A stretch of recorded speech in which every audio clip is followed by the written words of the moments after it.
Vem cá, você já conversou com alguém que costuma ser o dono da verdade, o dono da razão? A pessoa que está sempre certa, tem argumento para tudo e fica assim irritadíssima quando as convicções dela são colocadas em xeque? Quando a gente encontra pessoas que têm esse tipo de comportamento, é até fácil, contornar. Mas quando essa característica está presente em pessoas do nosso convívio diário ou até com quem a gente se relaciona afetivamente, aí a porca torce o rabo, não é não? Porque nesses casos o diálogo tende a travar ou então entrar em looping quando há alguma discordância. Além de ser frustrante, porque você não consegue colocar ou nem ao menos ser ouvido ou ouvida no seu ponto de vista, fica a questão: como identificar esses donos da razão?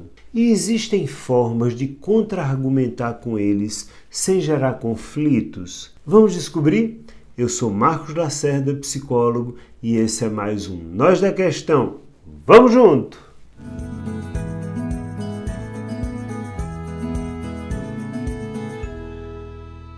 A humanidade é diversa e mesmo que dois indivíduos sejam gerados na barriga da mesma mãe, tenham a mesma criação e compartilhem da mesma rotina, é impossível que duas opiniões sejam completamente iguais. E é na diferença de opiniões que começam os problemas. Embora tenha um mundo cheio de pessoas com diferentes formas de pensar, seja algo muito saudável para a sociedade, para muita gente, uma discordância de opinião às vezes tem força de um palavrão. Isso acontece quando aquele que tem a razão se confunde com ser maior ou ser melhor que o outro, ao mesmo tempo que não ter razão pode ser confundido com uma posição de inferioridade. E nesse conflito de interesses, quem acaba pegando o banquinho e saindo de fininho é a comunicação, que se torna impossível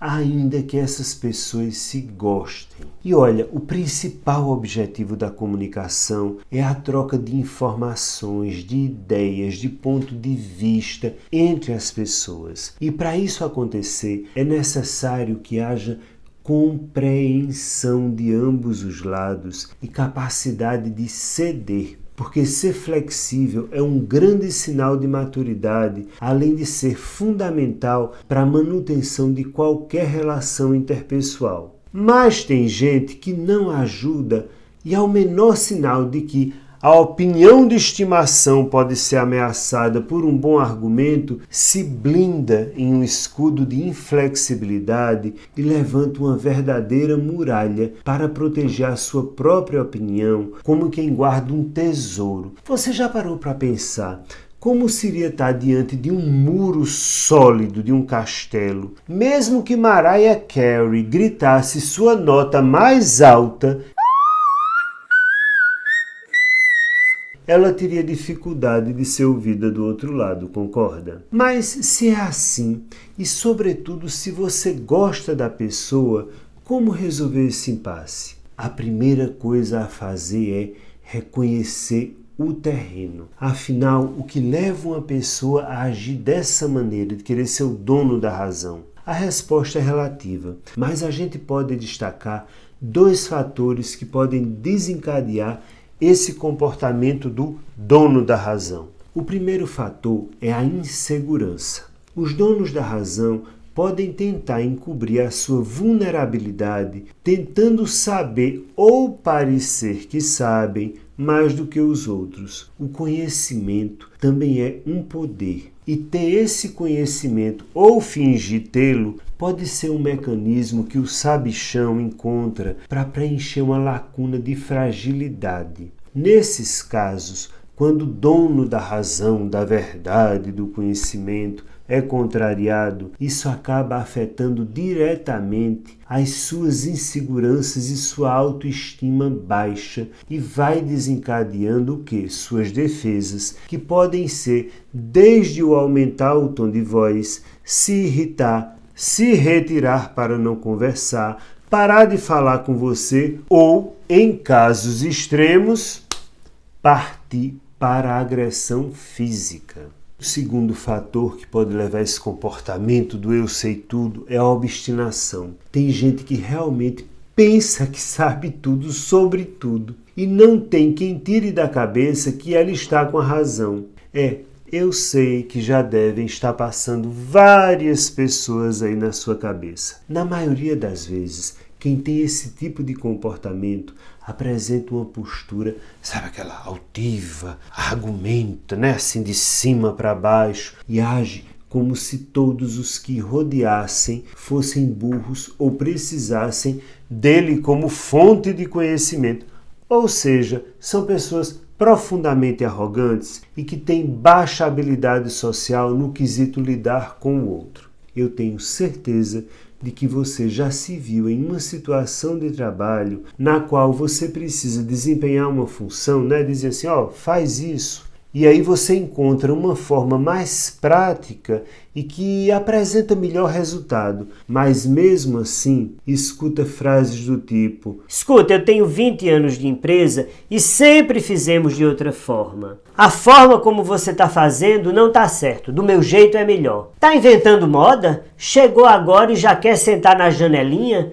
Esse é um sinal que o sabichão obstinado pode dar, já que o bem coletivo importa menos do que o seu conhecimento ser desafiado por uma inovação bem-sucedida que não partiu da cabecinha dele. Para, bebê!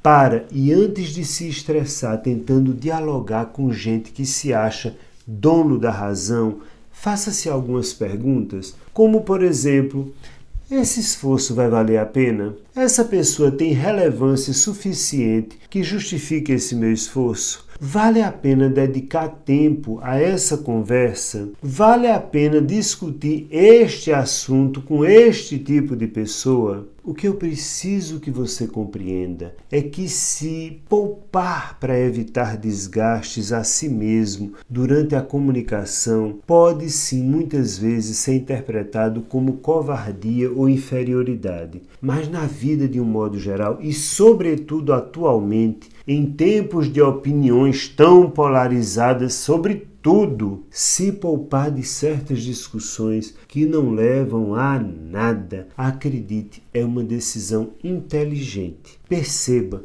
que viver protegido por uma bolha de arrogância ou então de baixa autoestima camuflada é a zona de conforto que envolve os donos da razão. Resta saber se você precisa mesmo romper essa bolha, ou então deixa ele lá protegido na bolinha dele. Mas o que eu faço quando o dono da razão é o meu chefe, ou então os meus pais, ou o meu marido, ou minha esposa, ou minha ficante? Para, bebê! Quando o dono da razão faz parte do convívio íntimo da gente, a alternativa de silenciar para se poupar pode não ser muito interessante. Sabe por quê? Porque isso pode fazer com que você se sinta frustrado ou frustrada, censurado e até humilhado. E aí você passa a não ter voz, já que a última palavra acaba sendo sempre do dono da razão. Se nesse caso calar-se não é a melhor opção, vamos ver algumas dicas de como contornar isso? Anota aí. A primeira dica é: tente perceber qual o melhor momento de iniciar e desenvolver um debate com quem tem esse tipo de comportamento. Além disso, tenha total segurança sobre o assunto que você vai discutir ou então a opinião que você vai dar. Isso porque o dono da razão tenderá a diminuir, a rebaixar a sua opinião sobre algo caso seja oposto ao que ele pensa. Por isso, está bem embasado, ler, pensar e refletir antes de argumentar é um bom caminho. Essa é uma grande vantagem que se pode usar sobre o dono da razão, porque essa preparação fortalece o seu ponto de vista sobre o que está sendo tratado. A segunda dica é: se o comportamento do dono da razão te incomoda, cuidado para não se tornar igual a ele. Pense comigo. Por mais irritante que possa parecer ouvir o que esses donos da razão têm a dizer, é fundamental tentar escutá-los, porque quem acha que é o dono da razão normalmente tem muita dificuldade na hora de ouvir o outro, e você não quer repetir um comportamento que você detesta, não é mesmo? Além do mais, ouvindo tudo que o seu interlocutor tem a dizer, você pode ter mais recursos para embasar a sua opinião, só que dessa vez de acordo com a exposição do ponto de vista dele. Além disso, ouvindo o que ele tem a dizer sobre o assunto, há da sua parte uma demonstração de interesse no que ele pensa, mesmo que o contra-argumento seu venha em seguida. E deixar ele falar pode até fazer com que ele se perca nos próprios excessos de argumentos, principalmente no caso do sabichão obstinado. A terceira dica é: desenvolva um diálogo e não um monólogo. Em outras palavras, é importante que além de ouvir, você também fale. E para que tudo fique claro, faça perguntas ao dono da razão sobre o porquê ele acha que aquele ponto de vista que ele está colocando é considerado correto. Perguntas do tipo: por que você pensa assim? Podem ser um ótimo desenvolvedor do assunto, além também de pegar alguns pontos de vista em comum com o seu pensamento defendido e expor afirmando coisas assim: tá, eu concordo com você, é um ponto de vista interessante, mas já eu penso que, né? E aí você coloca a sua opinião. A quarta dica é: haja de maneira diferente da qual o sabe-tudo age quando é contrariado. Um tom ameaçador ou sarcástico nos argumentos pode despertar as defesas do senhor sabe-tudo ou senhora sabe-tudo, mesmo que esse comportamento seja comum nele ou nela. Lembrando que a ideia não é se tornar um dono da razão, mas lidar com ele da melhor maneira para o desenvolvimento de um diálogo. O uso de algumas frases pode reduzir a ideia de embate. Quer exemplos? Bom, de acordo com o que eu li, é assim. Eu compreendo o seu ponto de vista, mas não é nisso que eu acredito, não. Sugerir algo ao dono da razão pode também ser interpretado por ele como algo ameaçador. Mesmo na intenção de ajudar oferecendo uma solução, o sabe-tudo pode não ver dessa forma. Nesses casos, frases como "você já pensou em fazer assim?" são mais bem-vindas do que "do jeito que você está querendo fazer está errado." Entendeu a dinâmica? A quinta dica é: mantenha um diálogo leve. O que eu quero dizer com isso é: ser levado pelo seu emocional nessas horas pode colocar tudo a perder, principalmente quando o assunto envolve alguma polêmica. A discussão pode assim vir a ficar muito acalorada. Manter o seu autocontrole nessas horas é fundamental, porque o seu autocontrole será o tempo todo testado por quem acha que sabe tudo. Quando os seus argumentos começarem a ser temperados com raiva ou com impaciência, que são assim sentimentos comuns a todos nós, não insista no diálogo. Você já ouviu falar na expressão perder a razão? Aquela frase, vou até parar de discutir para não perder a minha razão? Essa é uma ótima estratégia, além de muito inteligente.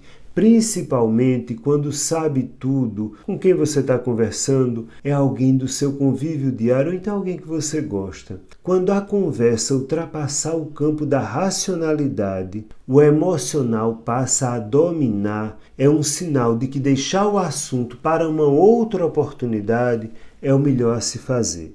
A sexta dica é: na hora que um sabe-tudo estiver realmente certo, dê razão a ele. Não é só porque um sabe tudo, acha que sabe tudo, que ele está sempre errado. Então a gente precisa entender que os nossos pensamentos, por mais que tenhamos nossas convicções, podem estar equivocados. Mas também não é por estar equivocado sobre um assunto que você deve se sentir inferior ou rebaixado. Quando um debate se inicia, é natural a gente pensar que dali vai sair um vencedor e um perdedor. Mas isso é uma bobagem. Porque se a gente parar para refletir, todos acabam ganhando. Porque o diálogo é sempre uma oportunidade conjunta de chegar a um denominador comum e todos saírem mais ricos em conhecimento e vivência.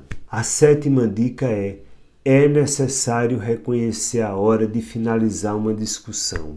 Se você prestar atenção, existe um momento quando há assim uma troca de argumentos sobre determinado assunto que o diálogo entra num looping, né? Feito a rodinha do hamster. Um sinal de que a conversa foi parar aí é quando argumentos já apresentados começam a se repetir, como em um ciclo sem fim. Quando uma troca de ideias chega nesse ponto, parar de gastar o seu português com essa conversa é a melhor alternativa. Provavelmente o diálogo não está mais linear e mesmo que ambas as partes insistam nessa história, dificilmente vocês chegarão a algum ponto em comum.